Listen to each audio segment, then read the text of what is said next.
est une dictature issue du communisme basée sur le culte du leader suprême et l'isolation politique du reste du monde.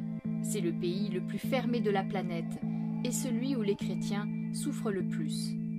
Avant 1945, Pyongyang était appelée la Jérusalem d'Orient et le pays comptait 500 000 chrétiens.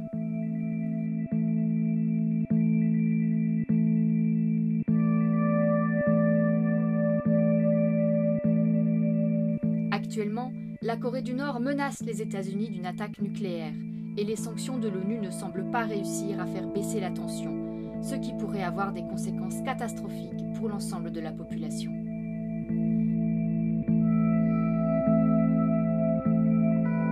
La population nord-coréenne est constamment surveillée.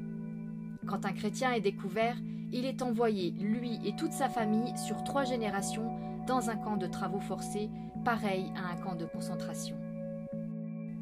Les Nord-Coréens souffrent de la faim et de la propagande perpétuelle qui les enferme dans un état de peur et d'ignorance du monde extérieur. Ils vivent dans un grand mensonge. Il existe même des églises-théâtres de propagande où des acteurs pratiquent les rites du culte. Ceux qui parviennent à s'enfuir du pays doivent en plus tenter d'échapper à cette prison mentale.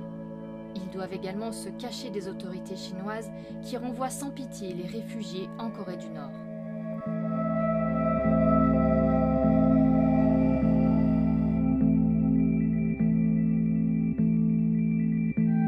Quand un Nord-Coréen rencontre Dieu, sa vie est transformée à tout jamais.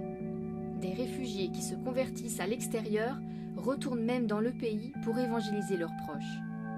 L'Église souterraine tente de survivre, mais elle fait également face à un futur incertain.